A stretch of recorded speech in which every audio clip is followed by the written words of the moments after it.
আপনি দোহাই দিয়ে কোনো ক্রমেই রোজা ছেড়ে দিবেন। আপনি যদি বলেন আল্লাহ আপনি যে রোজা ফরজ করলেন, এই রোজার বিনিময়ে আমরা কি পাবো? মুহাম্মদুর রাসূলুল্লাহ সাল্লাল্লাহু আলাইহি সাল্লামের ভাষায় আমরা হাদিসে যেটা দেখি, আল্লাহর নবী বলেন আস-সালাতু খামসা, আল জুমআ ইলা জুমআ ওয়া রমাদান ইলা রমাদান। 5 ওয়াক্ত নামাজ এক জুমা থেকে অপর জুমা, এক রমজান থেকে অপর রমজান, পড়তে পড়তে যে গুনাহ হয় রব্বুল আলামিন খুশি হয়ে মাফ করে দেয়।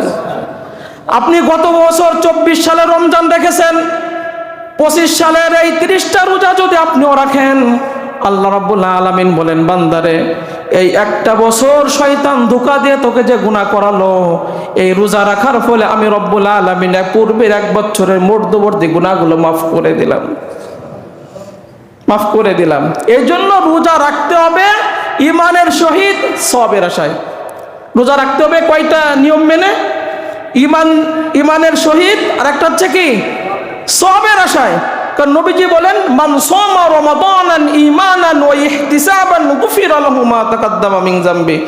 যে ব্যক্তি ঈমানের সহিত সওয়াবের আশায় রোজা রাখলো, পূর্বের পাপরাশি আল্লাহ মাফ করে দেয়। ওমান কামা রমাদানান ঈমানান ওয়া ইহতিসাবান গুফিরা লাহু মা তাকাদ্দামা মিন যামবি।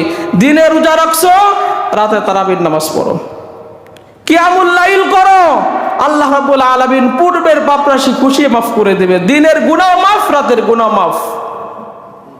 কিন্তু রাখতে হবে 2টা শর্ত মেনে। একটা হচ্ছে ঈমান ঠিক রেখে, 2 নাম্বার হচ্ছে কিসের আশায়? রোজা না রাখলে পাড়া প্রতিবেশী এলাকা কি বলবে, এই জন্য না। রোজা না রাখলে মসজিদে যে ইফতার করা যাবে না, এই জন্য না। রোজা রাখবো কার জন্য? কার জন্য? হুজুরের ভয়ে রাখবো না, আত্মসম্মানের ভয়েও আমরা রাখবো না। এটা রাখবো একমাত্র কার জন্য? আল্লাহ রাব্বুল আলামিনের জন্য রাখবো। এরপরে মুহাম্মদুর রাসূলুল্লাহ সাল্লাল্লাহু আলাইহি ওয়াসাল্লাম বলেন ইন্নাল্লাহা তাবারাকা ওয়া তাআলা ফারাদা সিয়াম রমাদান আলাইকুম ওয়া সুন্নাতু লাকুম কিয়ামাহু ফামান সামাহু ওয়া কামাহু ঈমানান ওয়া ইহতিসাবান খারাজা মিন যুনুবিহি কায়াউমিন ওয়ালাদাতহু উম্মুহু। আল্লাহ রাব্বুল আলামিন রোজা ফরজ করছে, তারাবি আমি তোমাদের জন্য সুন্নাহ করে দিলাম। মুহাম্মদ রাসূলুল্লাহ সাল্লাল্লাহু আলাইহি ওয়াসাল্লাম বলতেছেন আল্লাহ রোজা ফরজ করছে, তারাবি সুন্নাহ করে দিলাম। রাতে তারাবি পড়বা, দিনে রোজা রাখবা, 2টা জিনিসে সমন্বয় করবা।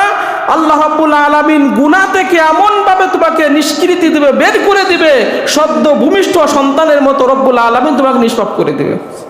দিনের গুনাহ মাফ, রাতের গুনাহ মাফ। এরপরে মুহাম্মদুর রাসূল